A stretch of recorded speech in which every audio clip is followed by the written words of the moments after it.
वैशाख मास की कथा अध्याय दूसरा। सूत जी कहते हैं, महात्मा नारद के ये वचन सुनकर राजर्षि अम्बरीश ने विस्मित होकर कहा, महामुने, आप मार्गशीर्ष, अगहन आदि पवित्र महीनों को छोड़कर वैशाख मास की ही इतनी प्रशंसा क्यों करते हैं? उसी को सब मासों में श्रेष्ठ क्यों बतलाते हैं? यदि माधव मास सबसे श्रेष्ठ और भगवान लक्ष्मीपति को अधिक प्रिय है तो उस समय स्नान करने की क्या विधि है? वैशाख मास में किस वस्तु का दान, कौन सी तपस्या तथा किस देवता का पूजन करना चाहिए? कृपा निधि, उस समय किए जाने वाले पुण्य कर्म का आप मुझे उपदेश कीजिए। सद्गुरु के मुख से उपदेश की प्राप्ति दुर्लभ होती है। उत्तम देश और काल का मिलना भी बड़ा कठिन होता है। राज्य प्राप्ति आदि दूसरे कोई भी भाव हमारे हृदय को इतनी शीतलता नहीं प्रदान करते जितनी कि आप यह समागम। नारद जी ने कहा, राजन सुनो, मैं संसार के हित के लिए तुमसे माधव मास की विधिवत वर्णन करता हूँ, जैसा कि पूर्व काल में ब्रह्मा जी ने बतलाया था। पहले तो जीव का भारतवर्ष में जन्म होना ही दुर्लभ है। उससे भी अधिक दुर्लभ है वहाँ मनुष्य की योनि में जन्म। मनुष्य होने पर भी अपने अपने धर्म के पालन में प्रवृत्ति होनी तो और भी कठिन है। उससे भी अत्यंत दुर्लभ है भगवान वासुदेव में भक्ति, और उसके होने पर भी माधव मास में स्नान आदि का सुयोग मिलना तो और भी कठिन है। माधव मास माधव लक्ष्मीपति को बहुत प्रिय है। माधव वैशाख मास को पाकर जो विधि पूर्वक स्नान, दान तथा जप आदि का अनुष्ठान करते हैं, वे ही मनुष्य धन्य एवं कृत्य है। उनके दर्शन मात्र से पापियों के भी पाप दूर हो जाते हैं और वे भगवत भाव से भावित होकर धर्माचरण के अभिलाषी बन जाते हैं। वैशाख मास के जो एकादशी से लेकर पूर्णिमा तक अंतिम 5 दिन है, वे समूचे महीने के समान महत्व रखते हैं। राजेंद्र, जिन लोगों ने वैशाख मास में भांति के उपचारों द्वारा मधु दैत्य के मानने वाले भगवान लक्ष्मीपति का पूजन कर लिया, उन्होंने अपने जन्म का फल पा लिया। भला कौन सी ऐसी अत्यंत दुर्लभ वस्तु है जो वैशाख के स्नान तथा विधि पूर्वक भगवान के पूजन से नहीं प्राप्त होती? जिन्होंने दान, होम, जप, तीर्थ में प्राण त्याग तथा संपूर्ण पापों का नाश करने वाले भगवान श्री नारायण का ध्यान नहीं किया, उन मनुष्यों का जन्म इस संसार में व्यर्थ ही समझना चाहिए। जो धन के रहते हुए भी कंजूसी करता है, दान आदि किए बिना ही मर जाता है, उसका धन व्यर्थ है। राजन, उत्तम कुल में जन्म, अच्छी मृत्यु, श्रेष्ठ भोग, सुख, सदा दान करने में अधिक प्रसन्नता, उदारता तथा उत्तम धैर्य, ये सब कुछ भगवान श्री विष्णु की कृपा से ही प्राप्त होते हैं। महात्मा नारायण के अनुग्रह से ही मनोवांछित सिद्धियां मिलती हैं। जो कार्तिक में, माघ में तथा माधव को प्रिय लगने वाले वैशाख मास में स्नान करके मधुहंता लक्ष्मीपति दामोदर की विशेष विधि के साथ भक्ति पूर्वक पूजा करता है और अपनी शक्ति के अनुसार दान देता है, वह मनुष्य इस लोक का सुख भोग कर अंत में श्री हरि के पद को प्राप्त होता है। भूप जैसी सूर्योदय होने पर अंधकार नष्ट हो जाता है, उसी प्रकार वैशाख मास में प्रातः स्नान करने से अनेक जन्मों की उपार्जित पाप राशि नष्ट हो जाती है। यह बात ब्रह्मा जी ने मुझे बताई थी। भगवान श्री विष्णु ने माधव मास की महिमा का विशेष प्रचार किया है। अतः इस महीने के आने पर मनुष्यों को पवित्र करने वाले पुण्य जल से परिपूर्ण गंगा तीर्थ, नर्मदा तीर्थ, यमुना तीर्थ अथवा सरस्वती तीर्थ में सूर्योदय के पहले स्नान करके भगवान मुकुंद की पूजा करनी चाहिए। इससे तपस्या का फल भोगने के पश्चात अक्षय स्वर्ग की प्राप्ति होती है। भगवान श्री नारायण अनामय रोग व्याधि से रहित है। उन गोविंद देव की आराधना करके तुम भगवान का पद प्राप्त कर लोगे। राजन, देवाधिदेव लक्ष्मीपति पापों का नाश करने वाले हैं। उन्हें नमस्कार करके चैत्र की पूर्णिमा को इस व्रत का आरंभ करना चाहिए।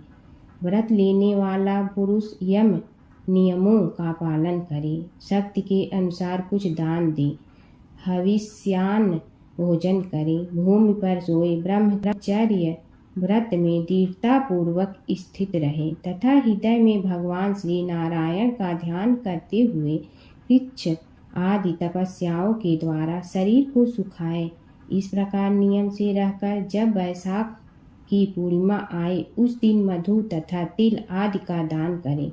श्रेष्ठ ब्राह्मणों को भक्ति पूर्वक भोजन कराएं, उन्हें दक्षिणा सहित धेनु दान दे तथा वैशाख स्नान के व्रत में जो कुछ त्रुटि हुई हो उसकी पूर्णता के लिए ब्राह्मणों से प्रार्थना करें।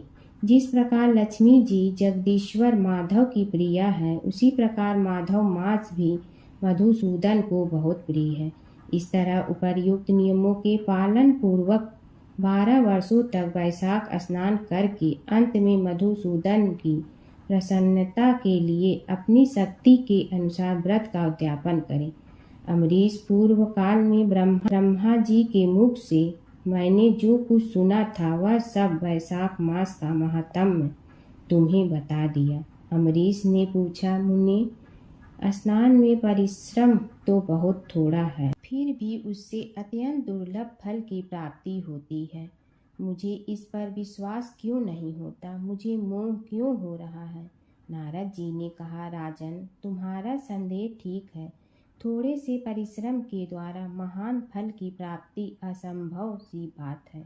तथापि इस पर विश्वास करो, क्योंकि यह ब्रह्मा जी की बताई हुई बात है। धर्म की गति सूक्ष्म होती है, उसे समझने में बड़े बड़े पुरुषों को भी कठिनाई होती है। श्री हरि की शक्ति अनंत है, उनकी कृति में विद्वानों को भी मोह हो जाता है। विश्वामित्र आदि क्षत्रिय थे, किंतु धर्म का अधिक अनुष्ठान करने के कारण वे ब्राह्मणत्व को प्राप्त हो गए। अतः धर्म की गति अत्यंत सूक्ष्म है। गोपाल, तुमने सुना होगा, अजामिल अपनी धर्म पत्नी का परित्याग करके सदा पाप के मार्ग ही चलता था। तथापि मृत्यु के समय उसने केवल पुत्र के स्नेहवश नारायण कहकर पुकारा। पुत्र का चिंतन करके नारायण का नाम लिया, किंतु इतने से ही उसको अत्यंत दुर्लभ पद की प्राप्ति हुई। जैसे अनिच्छा पूर्वक भी यदि आग स्पर्श किया जाए तो वह शरीर को जलाती ही है, उसी प्रकार किसी दूसरे निमित्त से भी यदि श्री गोविंद का नामोच्चारण किया जाए तो वह पाप राशि को भस्म कर डालता है। जीव विचित्र है, जीवों की भावनाएं विचित्र है, कर्म विचित्र है तथा कर्मों की शक्तियाँ भी विचित्र है। शास्त्र में जिसका महान फल बताया गया हो वही कर्म महान है, फिर वह अल्प परिश्रम साध्य हो या अधिक परिश्रम साध्य। छोटी सी वस्तु से बड़ी वस्तु का नाश होता देखा जाता है। जरा सी चिंगारी से बोझ के बोझ तिनके स्वाहा हो जाती हैं। जो श्री कृष्ण के भक्त हैं उनके अनजान में किए हुए हजारों हत्याओं से युक्त भयंकर पातक तथा चोरी आदि पाप भी नष्ट हो जाती हैं। वीर, जिसके हृदय में भगवान श्री विष्णु की भक्ति है वह विद्वान पुरुष यदि थोड़ा सा भी पुण्य कार्य करता है तो वह अच्छे फल देने वाला होता है। अतः माधव मास में माधव की भक्ति पूर्वक आराधना करके मनुष्य अपनी मनोवांछित कामनाओं को प्राप्त कर लेता है। इस विषय में संदेह नहीं करना चाहिए। शास्त्रोक्त विधि से किया जाने वाला छोटे से छोटा कर्म क्यों न हो, उसके द्वारा बड़े से बड़े पाप का भी क्षय हो जाता है तथा उत्तम कर्म की वृद्धि होने लगती है।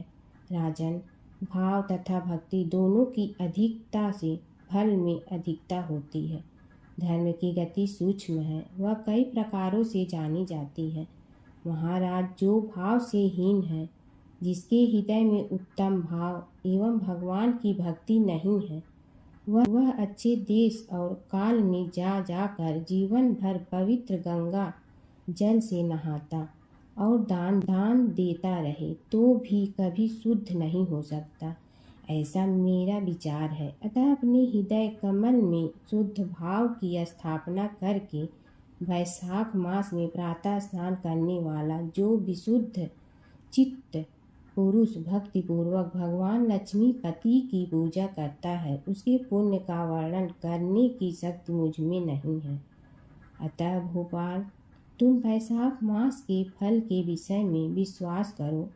छोटा सा शुभ कर्म भी सैकड़ों पाप कर्मों का नाश करने वाला होता है। जैसे हरि नाम के भय से राशि राशि पाप नष्ट हो जाते हैं, उसी प्रकार सूर्य के मेष राशि पर स्थित होने के समय प्रातः स्नान करने से तथा तीर्थ में भगवान की स्तुति करने से भी समस्त पापों का नाश हो जाता है। जिस प्रकार गरुड़ के तेज से सांप भाग जाते हैं, उसी तरह प्रातः काल वैशाख स्नान करने से पाप पलायन कर जाते हैं। यह निश्चित बात है। जो मनुष्य मेष राशि के सूर्य में गंगा या नर्मदा के जल में नहाकर 1, 2 या तीनों समय भक्ति भाव के साथ पाप प्रशमन नामक स्तोत्र का पाठ करता है, वह सब पापों से मुक्त होकर परम पद को प्राप्त होता है। अम्बरीश, इस प्रकार मैंने थोड़े में यह वैशाख स्नान सारा महात्म सुना दिया। अब और क्या सुनना चाहते हो?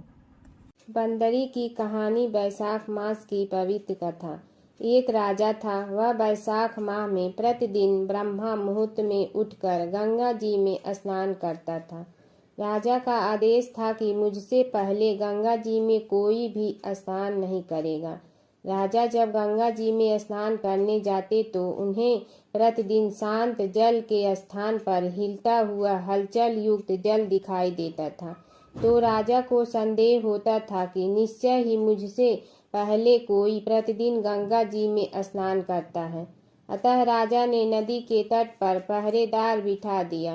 गंगा जी के तट पर एक वृक्ष था, उस पर एक बंदरिया रहती थी। वह प्रतिदिन राजा के स्नान करने से पूर्व स्नान करके वृक्ष पर चढ़कर बैठ जाती थी। इस प्रकार होते होते पूरा वैशाख माह व्यतीत हो गया, किंतु अंतिम दिन राजा के सिपाही ने देख लिया और उस बंदरिया को पकड़कर राजा के पास ले गए और कहा कि यह बंदरिया आपसे पूर्व प्रतिदिन गंगा जी में स्नान करती है।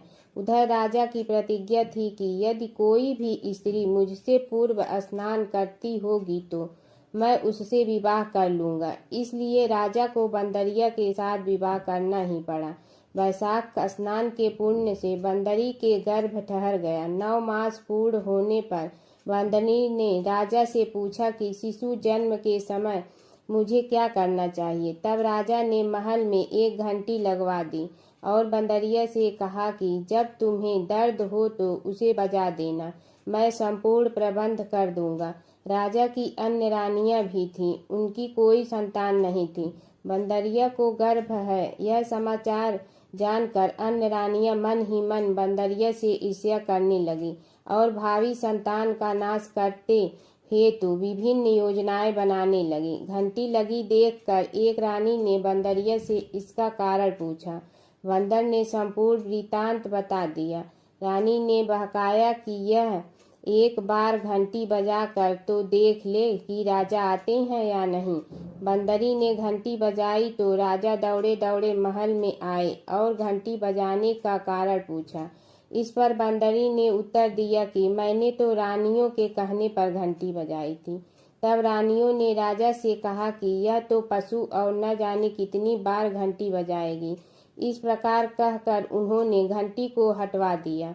कुछ दिनों बाद बंदरी के शिशु जन्म का समय आया तो उसने अन्य रानियों से पूछा कि मैं क्या करूं। तब रानी ने कहा कि तुम आंखों पर पट्टी बांधकर सो जाओ। बंदरी के वैशाख माह के स्नान के पुण्य प्रताप के रूप में एक सुंदर पुत्र हुआ। शिशु के जन्म होते ही उसके रोने से पूर्व ही रानियों ने उसे एक टोकरी में रखकर दासी को दे दिया और आदेश दिया कि इसे नदी में बहा कर आओ, और उस शिशु के स्थान पर एक पत्थर रख दिया। राजा को भी कहलवा दिया कि बंदरी ने एक पत्थर को जन्म दिया।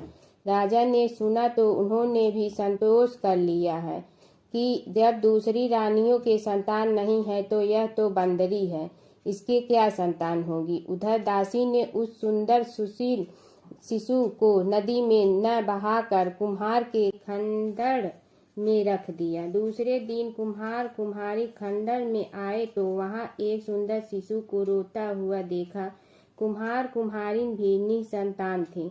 उन्होंने उस शिशु को अपने लिए भेजी गई भगवान की भेंट माना और बड़े प्रेम से शिशु का पालन पोषण करने लगे। कुछ बड़ा होने पर बालक को यह ज्ञात हुआ कि वह रानी बंदरी का पुत्र है, जिनको रानियों ने मरवाना चाहा था। एक दिन वह बालक कुम्हार के बनाए हुए मिट्टी के हाथी घोड़े लेकर पनघट पर जा बैठा और दासियों को देखकर कहने लगा कि आओ रे मेरी मिट्टी के हाथी घोड़े, पानी पियो। जब दासियों ने यह बात सुनी तो वह हंसने लगी और बोली, अरे मूर्ख, कभी मिट्टी के हाथी घोड़े भी पानी पीते हैं क्या? इस पर उस बालक ने कहा कि कभी बंदरी के भी पत्थर जन्म लेते हैं क्या? उस बालक की यह बात दासियों ने जाकर महल में कही। तब रानियों ने दूसरे दिन विष मिलाकर लड्डू भेज दिए। ईश्वर की कृपा से लड्डू गोद और बादाम के हो गए और उन लड्डू को खाने से उस लड़के की मृत्यु नहीं हुई। यह समाचार दासी ने रानी को कहा और रानी ने राजा से कहकर कुम्हार को देश से निकलवा दिया। कुम्हार वन में रहने लगा। तत्पश्चात अगले वर्ष चित्र माह में माता गढ़ गौर के पूजन का दिन आया तो वह बंदरी का पुत्र 108 करवे और 108 गोली लेकर तथा घड़े में पानी भरकर बगीचे के बाहर बैठ गया। उधर राजा की और साहूकार की पुत्रियां गढ़गौर बनाने के लिए मिट्टी लेने के लिए आई। तब बगीचे में खेलने और झूलने लगी। इस कारण कुछ समय बाद उन्हें प्यास लगी। तब उन्होंने उस बंदरी के पुत्र से जल पिलाने के लिए कहा तो उस बालक ने उत्तर दिया कि मेरे पास एक गोली है, उसे खाते जाओ और मेरी चारों ओर फेरे लगाती जाओ, तब मैं तुम्हें जल पिलाऊंगा। इस पर पहले तो कन्याओं ने मना किया, किंतु प्यास तीव्र होने के कारण मान गए। इस प्रकार गोली खाने और उस युवक के साथ फेरे लेने से वह गर्भवती हो गई।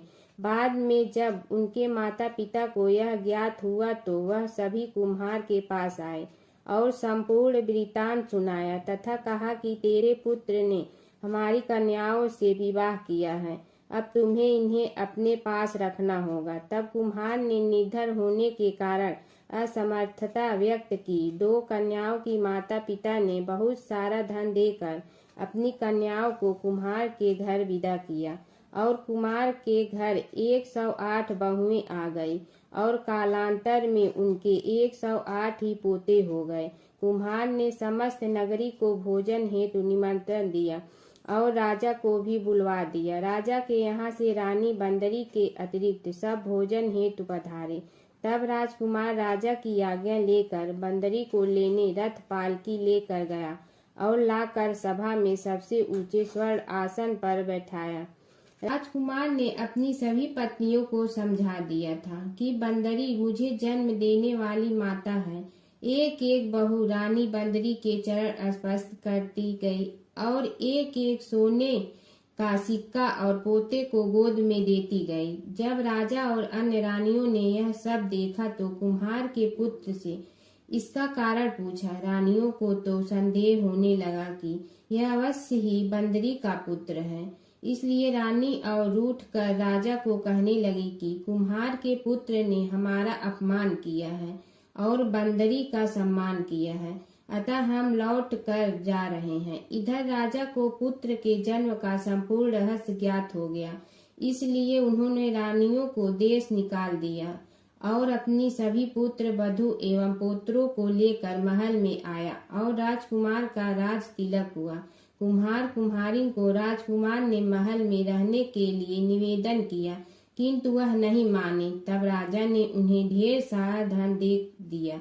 वैशाख स्नान का इतना महत्व है तो सबको वैशाख स्नान करना चाहिए। बंदरी ने वैशाख स्नान किया तो उसे राजा का राज्य, पुत्र, बहुएं आदि प्राप्त हुई है। ईश्वर जैसे बंदरी को पुण्य मिले, इस प्रकार हमें भी पुण्य देना। गणेश और बुढ़िया माई की कथा। एक बुढ़िया थी, वह बहुत ही गरीब और दृष्टिहीन थी। उसके एक बेटा और बहू थे। वह बुढ़िया सदैव गणेश जी की पूजा किया करती थी। एक दिन गणेश जी प्रकट होकर उस बुढ़िया से बोले, बुढ़िया माँ, तू जो चाहे सो मांग ले। बुढ़िया बोली, मुझे तो मांगना नहीं आता, कैसे और क्या मांगूं? तब गणेश जी बोले, अपने बहू बेटे से पूछ कर मांग ले। तब बुढ़िया ने अपने बेटे से कहा, गणेश जी कहते हैं तू कुछ मांग ले, बता मैं क्या मांगूं? पुत्र ने कहा, माँ तू धन मांग ले। बहू से पूछा तो बहू ने कहा, नाती मांग ले। तब बुढ़िया ने सोचा कि ये तो अपने अपने मतलब की बात कर रहे हैं, अतः उस बुढ़िया ने पड़ोसन से पूछा तो उन्होंने कहा, बुढ़िया तू तो थोड़े दिन जियोगी, क्यों तू धन मांगो और क्यों नाती मांगे? तू तो अपनी आँखों की रोशनी मांग ले, जिससे तेरी जिंदगी आराम से कट जाए। इस पर बुढ़िया बोली, यदि आप प्रसन्न है तो मुझे 9 करोड़ की माया दे, निरोगी काया दे, अमर सुहाग दे, आँखों की रोशनी दे, नाती दे, पोता दे और सब परिवार को सुख दे और अंत में मोक्ष दे। यह सुनकर तब गणेश जी बोले, बुढ़िया माँ, तुमने तो हमें ठग लिया, फिर भी जो तूने मांगा है वचन के अनुसार सब तुझे मिलेगा। और यह कहकर गणेश जी अंतर ध्यान हो गए। उधर बुढ़िया माँ ने जो कुछ मांगा वह सब कुछ मिल गया। हे गणेश जी महाराज, जैसे तुमने उस बुढ़िया माँ को सब कुछ दिया वैसे ही सबको देना। बुढ़िया माई को मुक्ति दी तुलसी माता की कथा। एक बुढ़िया माई तुलसी जी को सींचती और कहती कि हे तुलसी माता, सत की दाता, मैं तेरा बिडला सींचती हूँ, मुझे बहू दे, पीताम्बर की धोती दे, मीठा मीठा घास दे, बैकुंठा में वास दे, चटक की चाल दे, पटक की मोत दे, चंदन का काठ दे, रानी सा राज दे, दाल भात का भोजन दे, 11 की मौत दे, कृष्ण जी का कंधा दे। तब तुलसी माता यह सुनकर सूखने लगी तो भगवान ने पूछा कि हे तुलसी, तुम क्यों सूख रही हो? तुलसी माता ने कहा कि एक बुढ़िया रोज आती है और यही बात कह जाती है, मैं सब बात तो पूरा कर दूंगी, लेकिन कृष्ण का कंधा कहाँ से लाऊंगी? तो भगवान बोले, जब वो मरेगी तो मैं अपने आप कंधा दे आऊँगा, तू बुढ़िया माई से कह देना। जब बुढ़िया माई मर गई, सब लोग आ गए। जब माई को ले जाने लगे तो वह किसी से न उठी। तब भगवान एक 12 बरस के बालक का रूप धारण करके आए। बालक ने कहा, मैं कान में एक बात कहूँगा तो बुढ़िया माई उठ जाएगी। बालक ने कान में कहा, बुढ़िया माई मन की निकाल ले, पीताम्बर की धोती ले, मीठा मीठा घास ले, बैकुंठा का वास ले, चटक की चाल ले, पटक की मोत ले, कृष्ण जी का कंधा ले। यह सुनकर बुढ़िया माई हल्की हो गई। भगवान ने कंधा दिया और बुढ़िया माई को मुक्ति मिल गई। हे तुलसी माता, जैसे बुढ़िया माई को मुक्ति दी वैसे सबको देना है। माता सीता की कथा। यह कहानी सीता माता कहती थी और श्री राम इसे सुना करते थे। एक दिन श्री राम भगवान को किसी काम के लिए बाहर जाना पड़ा तो सीता माता कहने लगी कि भगवान, मेरा तो 12 वर्ष का नित्य नियम है, अब आप बाहर जाएंगे तो मैं अपनी कहानी किसे सुनाऊंगी? श्री राम ने कहा कि तुम कुएं की पाल पर जाकर बैठ जाना और वहाँ जो औरतें पानी भरने आएंगी उन्हें अपनी कहानी सुना देना। सीता माता कुएं की पाल पर जाकर बैठ जाती हैं। एक स्त्री आई, उसने रेशम की जड़ी की साड़ी पहन रखी थी और सोने का घड़ा ले रखा था। सीता माता उसे देख कहती हैं कि बहन, मेरा 12 वर्ष का नितनेम सुन लो। पर वह स्त्री बोली कि मैं तुम्हारा नितनेम सुनूंगी तो मुझे घर जाने में देरी हो जाएगी और मेरी सास मुझसे लड़ेंगी।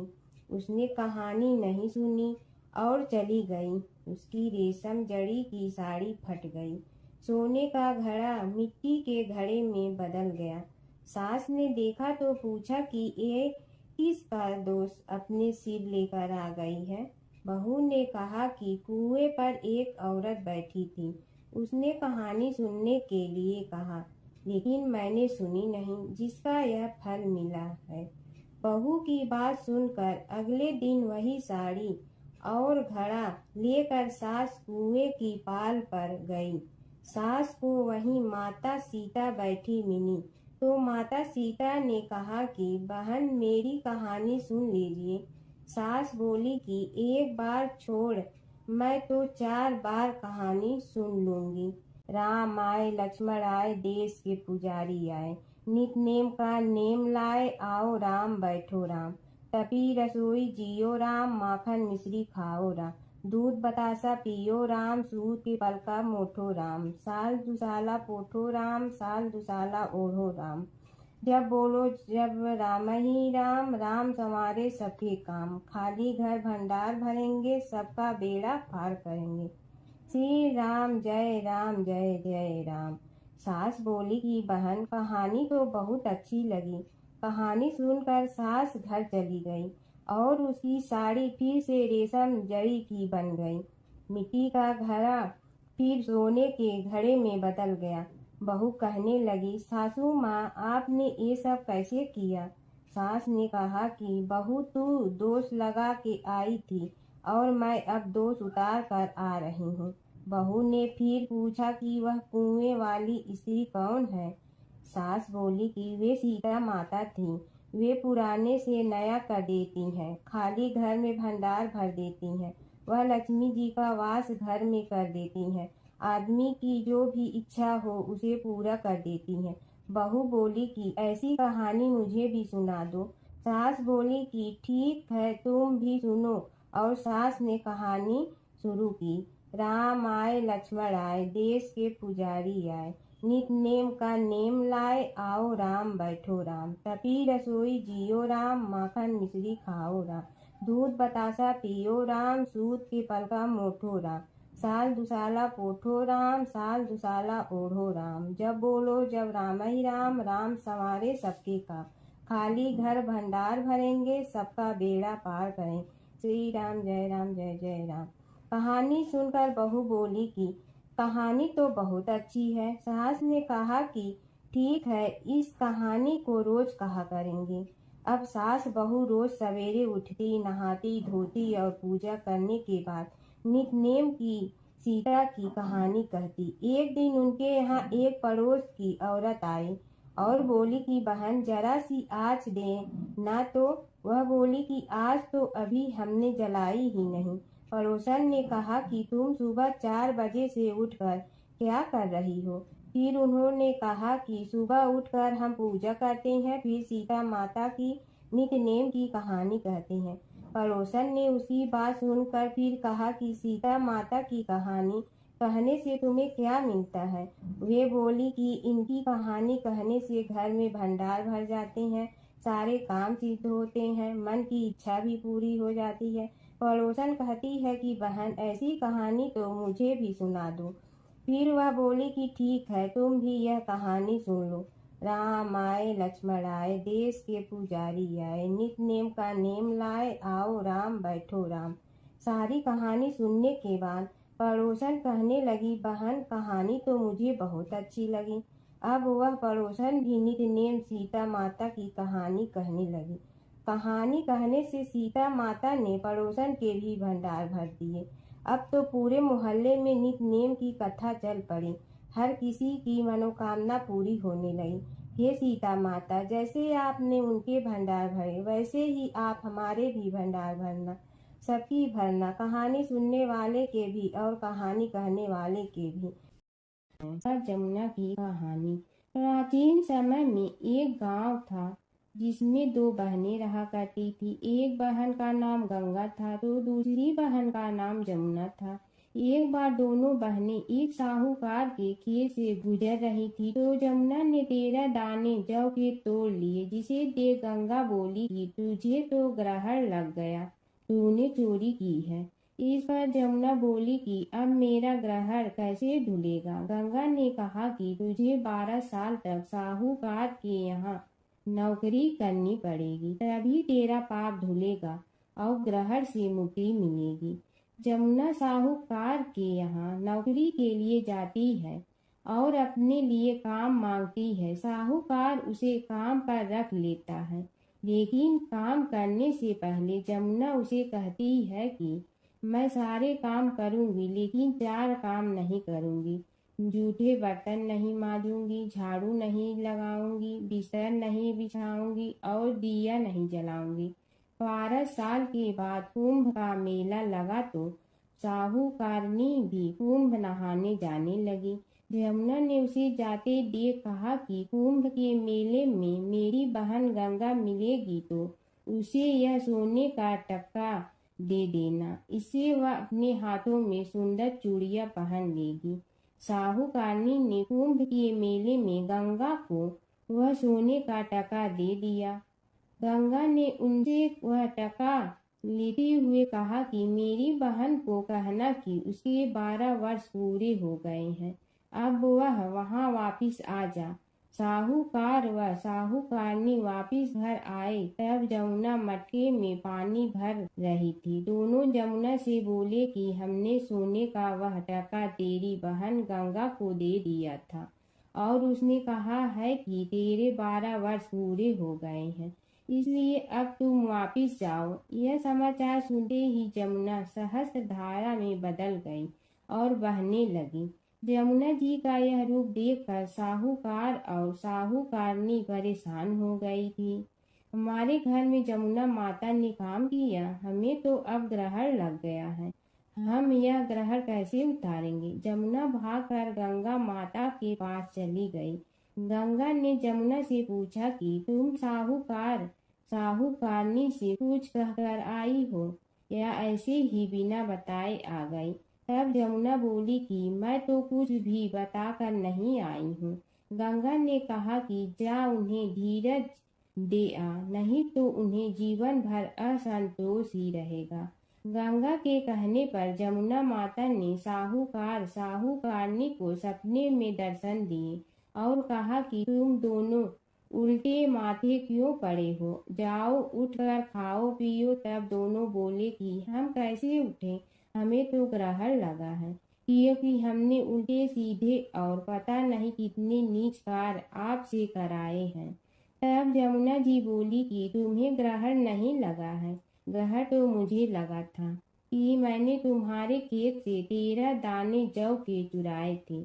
मैं तो अपना ग्रहण उतारने तुम्हारे घर आई थी। मेरा ग्रहण तुम्हारे घर में 12 वर्ष तक रहने से उतर गया है और मेरी मुक्ति हो गई है। जमुना जी ने कहा कि तुम्हें कोई ग्रहण नहीं लगा है, उल्टे मेरे 12 वर्ष तक यहाँ रहने से तुम्हारी भी मुक्ति हो गई है। यह कहकर जमुना जी स्वप्न से चली गई। दोनों उठकर देखते हैं कि उनके घर में पहले से भी अधिक धन हो गया है। हे जमुना माता, जैसे आपने साहूकार व साहूकारनी की मुक्ति कराई, वैसे ही आप अपने सभी भक्तों की करना। बसेरे की कहानी। किसी गांव में एक भाट व एक जाट रहता था। दोनों में घनिष्ठ मित्रता थी। एक बार जाट अपनी बहन के घर जाने को तैयार हुआ तो भाट अपनी ससुराल जाने को तैयार हुआ। दोनों साथ चल पड़े तो रास्ते में रुककर एक कुएं की मुंडेर पर बैठ गए। जाट ने भाट से कहा कि नगर बसेरा कर लेते हैं। इस पर भाट बोला कि तू ही नगर बसेरा कर ले, मैं तो अपनी ससुराल जा रहा हूँ, वहाँ खूब खातिर होगी। मेरी तू कर ले नगर बसेरा। जाट वहीं कुएं के पास बैठ पानी की घंटी और चावल का दाना लेकर नगर बसेरा करने लगा। नगर बसेरा करने के साथ जाट कहने लगा कि नगर बसेरा जो करे सो मल धोवे पाँव, ताता माड़ा तापसी देगी मेरी माँ। माँ देगी मावशी तेगी द्वारका का वास, मीठा मीठा घास वृंदावन का वास। 5 कुल्ठी छठी रास मेरी जीवड़ो श्री कृष्ण के पास। डालू पानी हो जाए घी झट से निकल जाए मेरा जी। यह सब कर कर के वह जाट बहन के पास चल पड़ा। जाट की बहन ने भाई के आने पर उसकी खातिर की खी बूढ़ा के साथ भाई को जिमाया। दोनों ने बैठकर ढेर सारी बातें की। इधर भाट अपने ससुराल पहुंचा तो वहां आग लगी हुई थी। आग बुझाने वह भी लग गया, जिसमें हाथ मुंह भी काले हो गए और खुद भी थोड़ा सुलझ गया। ना रोटी ना पानी के लिए ही किसी ने पूछा। एक पड़ोसन आई तो उसने भाट की सास को कहा कि जमाई आया है, जरा उस आओ भगत कर लो। बुढ़िया बोली कि सब कुछ तो जल गया है, अब कहाँ से आओ भगत करूं। तब पड़ोसन ने ही भाट को एक रोटी के साथ छाछ दी। उसने वही खाकर गुजारा किया। शाम को दोनों फिर घर की ओर चल पड़े और रास्ते में मिल गए और एक दूसरे का हाल पूछा। भाट बोला कि मेरी ससुराल में तो आग लगी हुई थी, आग बुझाते मैं खुद काला हो गया हूँ, ना रोटी मिली ना पानी। जाट बोला कि मेरी तो बहुत खातिर हुई। फिर बोला कि मैंने कहा था ना कि नगर बसेरा कर ले, आ अब कर ले। लेकिन भाट ने फिर मना कर दिया। कहने लगा कि चाहे रोटी दे या न दे, तेरी तो माँ है, दही चूरमा का पेड़ा धरा पाएगा। भाट ने फिर नगर बसेरा नहीं किया, जाट ने कर लिया। नगर बसेरा जो करे सो मल धोवे पाँव, ताता माड़ा तापसी देगी मेरी माँ। माँ देगी मावशी देगी द्वारका का वास, मीठा मीठा घास वृंदावन का वास। 5 कुल्ठी छठी रास मेरा जीवड़ो श्री कृष्ण के पास। डालू पानी हो जाए घी झट से निकल जाए मेरा जी। करके वह चल पड़ा। घर पहुँचते ही जाट की मावशी ने बहुत लाड प्यार किया। उधर भाट घर गया तो उसकी भैंस खो गई थी। बाप एक लाठी रखे तो दूसरी उठाए और कहने लगा कि ससुराल गया तो आग लगा दी, अब यहाँ आया तो भैंस खो दी। बाप ने कहा कि पहले भैंस लेकर आ, तभी रोटी पानी मिलेगा। सारा दिन भाट भैंस ढूंढता रहा, लेकिन उसे भैंस नहीं मिली। जाट और भाट की मुलाकात फिर से बाजार में हो गई। जाट ने भाट के हाल चाल पूछे तो भाट बोला कि आते ही भैंस खो गई, बस उसी दिन से भैंस ढूंढ रहा हूँ। रोटियां का तो पूछो ही मत। जाट ने कहा कि मैंने तो पहले ही कहा था कि नगर बसेरा कर ले। जाट की बात सुनकर भाट बोला कि तेरे नगर बसेरे में इतनी ताकत है तो चल अब कर लेते हैं। दोनों ने बैठकर नगर बसेरा किया। नगर बसेरा जो करे सो मल धोवे पाँव, ताता माड़ा तापसी देगी मेरी माँ। माँ देगी मावशी देगी द्वारका का वास, मीठा मीठा घास वृंदावन का वास। 5 कुल्ठी छठी रास मेरा जीवड़ो श्री कृष्ण के पास। डालू पानी हो जाए घी झट से निकल जाए मेरा जी। दोनों के नगर बसेरा करने पर भाट जैसे ही आगे बढ़ा तो उसकी खोई भैंस मिल गई, जिसे लेकर घर पहुंचा। घर पहुंचते ही माँ ने कहा कि लड़के को आते ही घर से निकाल दिया, सारे दिन से ये भूखा प्यासा भटक रहा है। यह कहकर उसकी माँ ने उसको खूब खिलाया पिलाया। इस घटना के बाद सारे नगर में ढिंढोरा पिटवा गया कि तब कोई अपने पीहर या सास से आते जाते नगर बसेरा करें। जैसे भाट को नगर बसेरा करने का फल मिला, वैसे ही हर किसी को मिले। एक समय की बात है कि विष्णु भगवान का विवाह लक्ष्मी जी के साथ निश्चित हो गया। विवाह की तैयारी होने लगी। सभी देवताओं को निमंत्रण भेजे गए, परंतु गणेश जी को निमंत्रण नहीं दिया।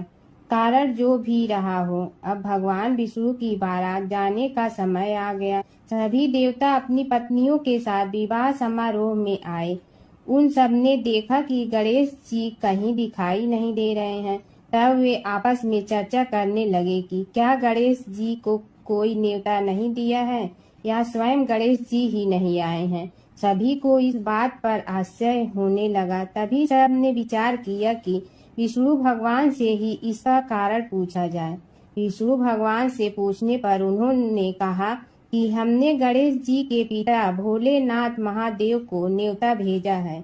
यदि गणेश जी अपने पिता के साथ आना चाहते हैं तो आ जाते, अलग से न्योता देने की कोई आवश्यकता भी नहीं थी। दूसरी बात यह है कि उनको 1.25 मन मूंग, 1.25 मन चावल, 1.25 मन घी और 1.25 मन लड्डू का भोजन दिन भर में चाहिए।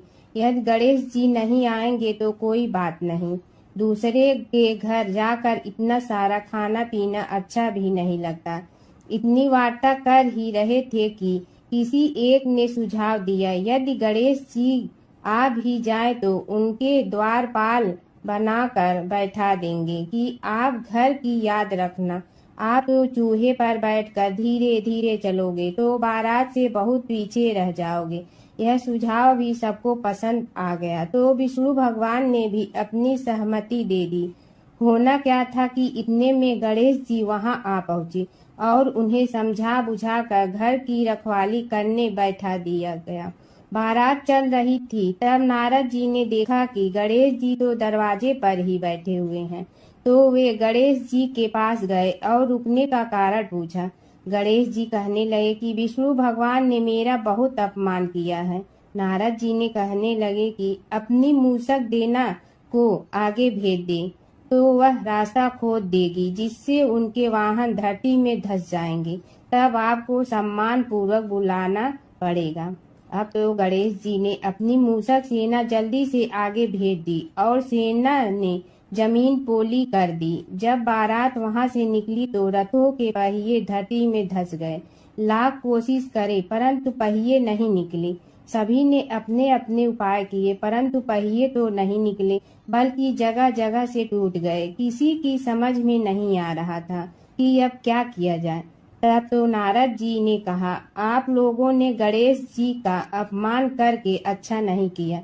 यदि उन्हें मना कर लाया जाए तो आपका कार्य सिद्ध हो सकता है और यह संकट टल सकता है। शंकर भगवान ने अपने दूत नंदी को भेजा और वे गणेश जी को लेकर आए। गणेश जी का आदर सम्मान के साथ पूजन किया। तब कहीं रथ के पहिए निकले।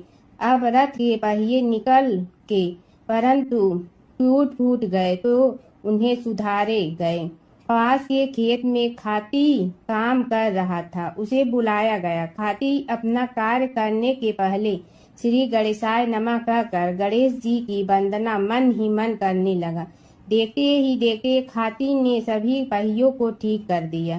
तब खाती कहने लगा कि हे देवताओं, आपने सर्वप्रथम गणेश जी को नहीं मनाया होगा और न ही उनकी पूजन की होगी, इसीलिए तो आपके साथ यह संकट आया है।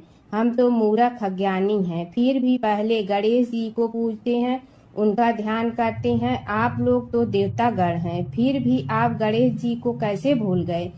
अब आप लोग भगवान श्री गणेश जी की जय बोल कर जाएं तो आपके सब काम बन जाएंगे और संकट कट जाएंगे। ऐसा कहते हुए बारात वहां से चल दी और विष्णु भगवान को लक्ष्मी जी के साथ विवाह संपन्न करा के सभी सकुशल घर लौट आए। हे गणेश जी महाराज, आपने विष्णु को जैसे कारज सारियो ऐसे कारज सबको सिद्ध कर जो। बोलो गजानन भगवान की जय। एक बार अपने पुत्र के खातिर भगवान शिव और श्री कृष्ण के बीच छिड़ गया था प्रलयंकारी युद्ध। भगवान शिव जहाँ प्रलय के देवता हैं, वहीं श्री कृष्ण पालन करता। दोनों के कारण ही यह जगत सुचारू रूप से चल रहा है और दोनों महाशक्तिशाली हैं। लेकिन कभी आपने सोचा है कि अगर कभी दोनों में युद्ध हुआ तो उसका इस संसार पर क्या असर पड़ेगा और दोनों में से विजयी कौन होगा? चलिए जानते हैं एक पौराणिक कथा जहां इन दोनों के भयंकर युद्ध का वर्णन मिलता है। पौराणिक कथा के अनुसार एक बार राजा बलि के सबसे बड़े पुत्र बाणासुर ने शिवपुत्र कार्तिकेय की सुंदरता से मोहित होकर भगवान शिव का पुत्र बनने की इच्छा जताई। उसने भगवान शिव की कठोर तपस्या की, जिसके बाद शिव जी ने उसे अपने पुत्र के रूप में स्वीकार कर लिया। एक समय ऐसा आया जब बाणासुर की पुत्री उषा को श्री कृष्ण के पुत्र अनिरुद्ध से प्रेम हो गया। उषा की मायावी मित्र अप्सरा चित्रलेखा ने अनिरुद्ध और उषा का गंधर्व विवाह करा दिया। जब बाणासुर को यह बात पता चली तो उसने अनिरुद्ध का अपहरण कर उसे अपना बंदी बना लिया। फिर क्या था, श्री कृष्ण ने अपनी पूरी सेना के साथ बाणासुर की नगरी पर धावा बोल दिया। श्री कृष्ण और बाणासुर का युद्ध। बाणासुर श्री कृष्ण की नारायणी सेना से अकेले नहीं लड़ सकता था, इसलिए उसने भगवान शिव से मदद मांगी। अब युद्ध में श्री कृष्ण की नारायणी सेना के विरुद्ध बाणासुर की सेना के साथ भगवान शिव और कुमार कार्तिकेय भी लड़ रहे थे। युद्ध इतना भयानक था कि एक पल को लगा कि भगवान शंकर ने अग्निशस्त्र से गरुड़ पर सवार श्री कृष्ण, बलराम और प्रद्युम्न मारे गए। लेकिन उसी समय श्री कृष्ण ने वरुणास्त्र का प्रयोग कर महादेव के अग्नेस्त्र को शांत कर दिया। फिर शिव जी के अस्त्रों के जवाब में श्री कृष्ण ने वैष्णवास्त्र का प्रयोग किया, जिससे संपूर्ण जगत अंधकार में डूब गया।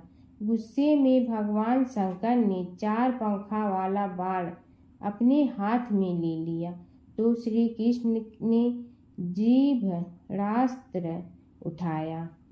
इस तरह यह युद्ध समय के साथ विकराल हो गया और इस युद्ध से समस्त सृष्टि में हाहाकार मच गया।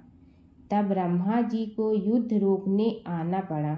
उन्होंने दोनों को सारी स्थिति स्पष्ट की कि किस प्रकार उनके युद्ध से संसार का विनाश हो रहा है। उनके समझाने के बाद महादेव युद्ध में पीछे हट गए, लेकिन कार्तिकेय और बाणासुर भगवान श्री कृष्ण से युद्ध करते रहे। जब श्री कृष्ण ने बाणासुर को परास्त किया, अंत में भगवान श्री कृष्ण ने युद्ध में बाणासुर को पराजित करने के लिए अपना सुदर्शन चक्र प्रयोग किया और उसकी मदद से बाणासुर के सहस्त्र भुजाओं को काट डाला। जैसे ही श्री कृष्ण अपने चक्र से उसका वध करने लगे, कार्तिकेय के साथ महादेव वहां फिर से पहुंच गए, लेकिन इस बार उन्होंने युद्ध करने के बजाय श्री कृष्ण से बाणासुर को माफ करने का अनुरोध किया। भगवान शिव ने श्री कृष्ण से कहा कि मैंने इसे अभय दान दिया है, इसलिए अगर आप इसका वध कर देंगे तो मेरा वचन झूठा पड़ जाएगा। शिव जी के ऐसा कहने पर श्री कृष्ण ने बाणासुर को क्षमा कर दिया और अनिरुद्ध, उषा सहित अपनी पूरी सेना लेकर वहां से चल दिए। बाणासुर को आज भी अजर अमर माना जाता है और बाद में भगवान शिव के उसे अपने गढ़ों में शामिल कर लिया। प्राचीन काल की बात है। नैमिषारण्य क्षेत्र में ऋषि, महर्षि और साधु संतों का समाज जुड़ा था। उसमें श्री सूत जी भी विद्यमान थे। शौनक जी ने उनकी सेवा में उपस्थित होकर निवेदन किया कि हे अज्ञान रूप घोर तिमिर को नष्ट करने में करोड़ों सूर्यों के समान प्रकाशमान श्री सूत जी, हमारे कानों के लिए अमृत के समान जीवन प्रदान करने वाले कथा तत्व का वर्णन कीजिए। हे सूत जी, हमारे हृदयों में ज्ञान के प्रकाश की वृद्धि तथा भक्ति, वैराग्य और विवेक की उत्पत्ति जिस कथा से हो सकती हो, वह हमारे प्रति कहने की कृपा कीजिए। शौनक जी की जिज्ञासा से सूत जी बड़े प्रसन्न हुए। पुरातन इतिहासों के स्मरण से उनका शरीर पुलकायमान हो रहा था। वे कुछ देर उसी स्थिति में विराजमान रहकर कुछ विचार करते रहे और अंत में बोले, शौनक जी, इस विषय में आपके चित्त में बड़ी जिज्ञासा है। आप धन्य हैं जो सदैव ज्ञान की प्राप्ति में तत्पर रहते हुए विभिन्न पुराण कथाओं की जिज्ञासा रखते हैं। आज मैं आपको ज्ञान के परम स्रोत रूप श्री गणेश जी का जन्म कर्म रूप चरित्र सुनाऊंगा। गणेश जी से ही सभी ज्ञानों, सभी विद्याओं का उद्भव हुआ है। अब आप सावधान चित्त से विराजमान हो। श्री गणेश जी के ध्यान और नमस्कार पूर्वक उनका चरित्र श्रवण करें।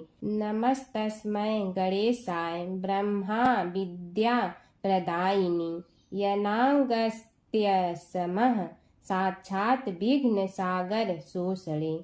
कैसे हैं वे श्री गणेश जो सभी प्रकार की ब्रह्म विद्याओं को प्रदान करने वाले, अर्थात ब्रह्मा के सगुण और निर्गुण स्वरूप पर प्रकाश डालने और जीव ब्रह्मा का अभेद प्रतिपादन करने वाली विद्याओं के दाता हैं। वे विघ्नों के समुद्रों को महर्षि अगस्त के समान शोषण करने में समर्थ हैं। इसलिए उनका नाम विघ्न सागर शोषक के नाम से प्रसिद्ध है। मैं उन भगवान श्री गणेश जी को नमस्कार करता हूँ। प्रथम पूजा के अधिकारी श्री गणेश जी, यह कहकर सूत जी कुछ समय के लिए मौन हो गए और फिर बोले, शौनक जी, भगवान गणेश जी ही सर्वप्रथम पूजा प्राप्ति के अधिकारी हैं। किसी भी देवता की पूजा करो, पहले उनकी पूजा करो। शौनक जी ने निवेदन किया, हे भगवान, हे सूत, सर्वप्रथम यह बताने की कृपा कीजिए कि गणेश जी को प्रथम पूजा का अधिकार किस प्रकार प्राप्त हुआ। इस विषय में मेरी बुद्धि मोह को प्राप्त हो रही है कि सृष्टि रचयिता ब्रह्मा जी, पालन करता भगवान नारायण और संहार करता शिव जी में से किसी को प्रथम पूजा का अधिकारी क्यों नहीं माना गया। यह त्रिदेव ही तो सबसे बड़ा देवता माने जाते हैं। सूत जी ने कहा, शौनक जी, यह भी एक रहस्य ही है।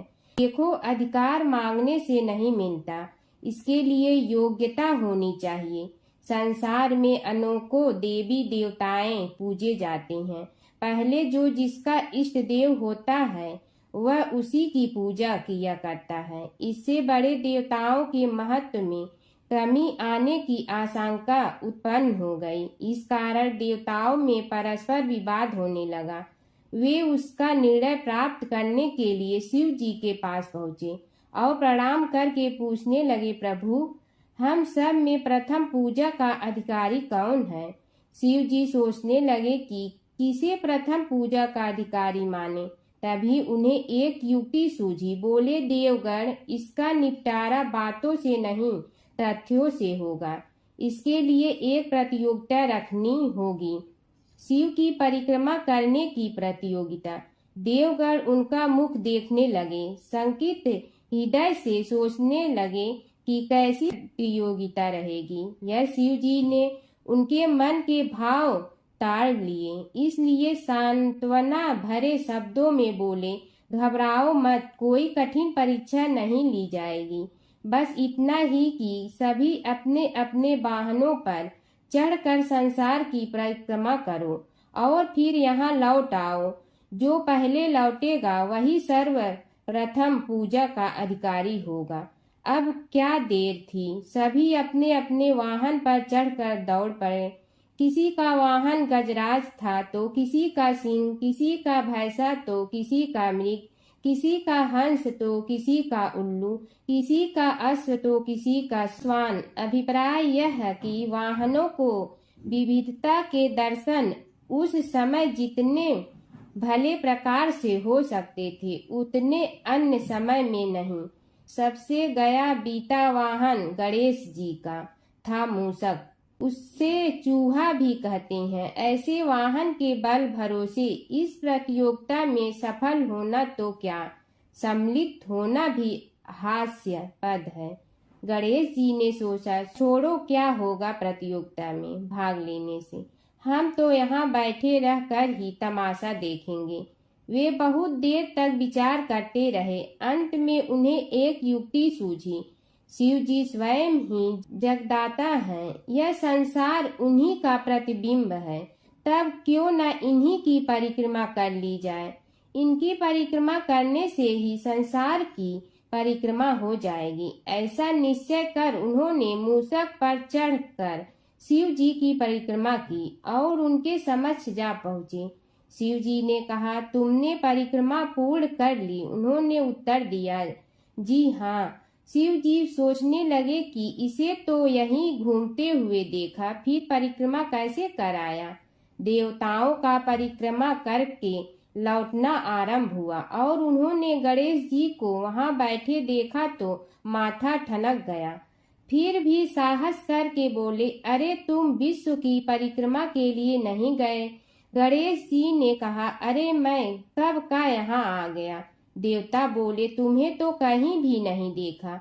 गणेश जी ने उत्तर दिया, देखते कहाँ से, समस्त संसार शिव जी में विद्यमान है। इनकी परिक्रमा करने से ही संसार की परिक्रमा पूर्ण हो गई। सूत जी बोले, शौनक, इस प्रकार गणेश जी ने अपनी बुद्धि के बल पर ही विजय प्राप्त कर ली। उनका कथन सत्य था, इसलिए कोई विरोध करता भी तो कैसे। बस उसी दिन से गणेश जी की प्रथम पूजा होने लगी। प्राचीन काल की बात है। एक नगर में धर्मपाल नाम का एक निर्धन किंतु अत्यंत धर्मनिष्ठ व्यक्ति रहता था। वह न तो अधिक पूजा पाठ जानता था और न ही उसके पास धन था, परंतु उसके हृदय में भगवान विष्णु के प्रति अपार श्रद्धा थी। प्रतिदिन प्रातः स्नान कर भगवान विष्णु का स्मरण करता और तुलसी दल अर्पित करता। तब भी वह हरि नाम का जाप करता रहता। एक दिन किसी कारणवश वह पूजा न कर सका। मन में ग्लानि हुई और रात को उसने भगवान विष्णु से क्षमा याचना की। उसी रात उसे स्वप्न में विष्णु ने दर्शन दिए और कहा, हे भक्त, जो भी व्यक्ति श्रद्धा से मेरा स्मरण करता है, मैं उसके सभी पाप हर लेता हूँ। भक्ति में विधि नहीं, भाव प्रधान होता है। कुछ समय बाद धर्मपाल के जीवन की सभी कठिनाइयाँ दूर हो गई। उसके घर में सुख, शांति और समृद्धि आ गई। अंत समय में उसे वैकुंठ लोक की प्राप्ति हुई। विष्णु भगवान की कथा। एक नगर में एक सेठ व एक सेठानी रहते थे और सेठानी रोज विष्णु भगवान की पूजा करती थी। सेठ को उसका पूजा करना बिल्कुल अच्छा नहीं लगता था। इसी वजह से एक दिन सेठ ने सेठानी को घर से निकाल दिया। घर से निकलने पर वह जंगल की ओर गई तो देखा 4 आदमी मिट्टी खोदने का काम कर रहे थे। उसने कहा कि मुझे नौकरी पर रख लो। उन्होंने उसे रख लिया, लेकिन मिट्टी खोदने से सेठानी के हाथों में छाले पड़ गए और उसके बाल भी उड़ गए। वह आदमी कहते हैं कि बहन, लगता है तुम किसी अच्छे घर की महिला हो, तुम्हें काम करने की आदत नहीं है। तुम एक काम रहने दो और हमारे घर का काम कर लिया करो। वह चारों आदमी उसे अपने साथ घर ले गए और वह 4 मुट्ठी अनाज लाते और सभी बांट कर खा लेते। एक दिन सेठानी ने कहा कि कल से 8 मुट्ठी अनाज लाना। अगले दिन वह 8 मुट्ठी अनाज लाए और सेठानी पड़ोसन से आग मांग लाई। उसने भोजन बनाया, विष्णु भगवान को भोग लगाया, फिर सभी को खाने को दिया। सारे भाई बोले कि बहन, आज तो भोजन बहुत स्वादिष्ट बना है। सेठानी ने कहा कि भगवान का जूठा है तो स्वाद तो होगा ही। सेठानी के जाने के बाद सेठ भूखा रहने लगा और आस पड़ोस के सारे लोग कहने लगे कि ये तो सेठानी के भाग्य से खाता था। एक दिन सेठ अपनी सेठानी को ढूंढने चल पड़ा। उसने ढूंढते हुए वह भी उस जंगल में पहुंच गया जहां वह चारों आदमी मिट्टी खोद रहे थे। सेठ ने उन्हें देखा तो कहा कि भाई, मुझे भी काम पर रख लो। उन आदमियों ने उसे काम पर रख लिया, लेकिन मिट्टी खोदने से उसके भी हाथों में छाले पड़ गए और बाल उड़ने लगे। उसकी यह हालत देख चारों बोले कि तुम्हें काम की आदत नहीं है, तुम हमारे साथ चलो और हमारे घर में रह लो। सेठ उन चारों आदमियों के साथ उनके घर चला गया और जाते ही उसने सेठानी को पहचान लिया, लेकिन सेठानी घूंघट में थी तो सेठ को देख नहीं पाई। सेठानी ने सभी के लिए भोजन तैयार किया और हर रोज की भांति विष्णु भगवान को भोग लगाया। उसने उन चारों भाइयों को भोजन परोस दिया, लेकिन जैसे ही वह सेठ को भोजन देने लगी तो विष्णु भगवान ने उसका हाथ पकड़ लिया। भाई बोले कि बहन, ये तुम क्या कर रही हो? वह बोली, मैं कुछ नहीं कर रही हूँ, मेरा हाथ तो विष्णु भगवान ने पकड़ लिया है। भाई बोले, हमें भी विष्णु भगवान के दर्शन कराओ। उसने भगवान से प्रार्थना की तो विष्णु जी प्रकट हो गए। सभी ने दर्शन किए। सेठ ने सेठानी से क्षमा मांगी और सेठानी को साथ चलने को कहा। भाइयों ने अपनी बहन को बहुत सा धन देकर विदा किया। जब सेठानी के साथ सेठ भी भगवान विष्णु की पूजा करने लगा और उनके परिणाम से उनका घर अन्न धन से भर गया। हर व्रत कथा के साथ पढ़ी और सुनी जाने वाली लपसी तपसी की यह कहानी। एक लपसी था, एक तपसी था। तपसी हमेशा भगवान की तपस्या में लीन रहता था। लपसी रोजाना सवा सेर की लपसी बनाकर भगवान का भोग लगाकर जीम लेता था। एक दिन दोनों लड़ने लगे। तपसी बोला, मैं रोज भगवान की तपस्या करता हूँ, इसलिए मैं बड़ा हूँ। लपसी बोला, मैं रोज भगवान को सवा सेर लपसी का भोग लगाता हूँ, इसलिए मैं बड़ा हूँ। नारद जी वहाँ से गुजर रहे थे। दोनों को लड़ता देखकर उनसे पूछा कि तुम क्यों लड़ रहे हो? तपसी ने खुद के बड़ा होने का कारण बताया और लपसी ने अपना कारण बताया। नारद जी बोले, तुम्हारा फैसला मैं करूँगा। दूसरे दिन लपसी और तपसी नहाकर अपनी रोज की भक्ति करने आए तो नारद जी ने छुपकर 1.25 करोड़ की एक एक अंगूठी उन दोनों के आगे रख दी। तपसी की नज़र उस अंगूठी पर पड़ी जो उसने चुपचाप अंगूठी उठाकर अपने नीचे दबा ली। तब लपसी की नज़र अंगूठी पर पड़ी, लेकिन उसने ध्यान नहीं दिया। भगवान को भोग लगाकर लपसी खाना खाने लगा।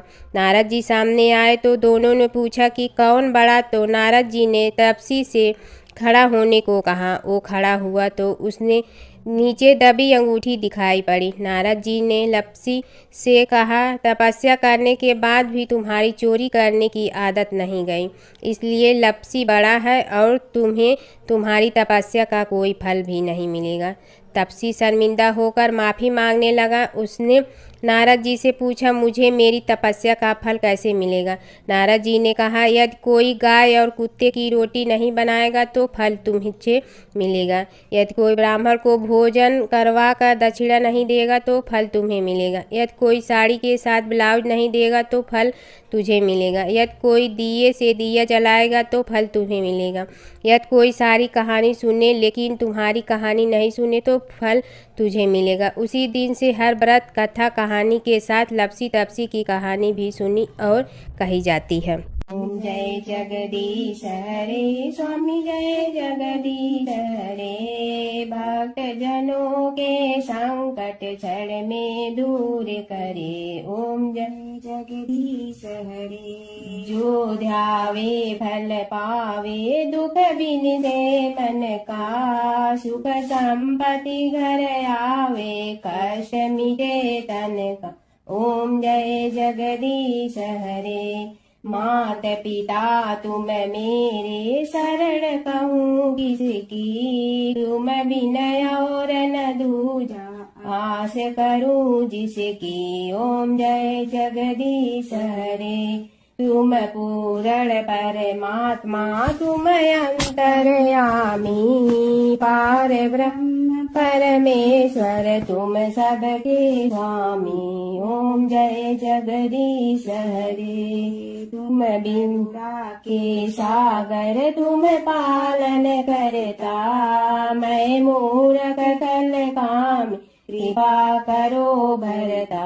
ओम जय जगदीश हरे। तुम हो ये कय गोचर सबके प्राणपति, किस विधि मिलूं दया में तुमको मैं कुमति। ओम जय जगदीश हरे। दीन बंधु दुख हरता तुम रक्षक मेरे, अपने हाथ उठाओ द्वार पड़ा तेरे।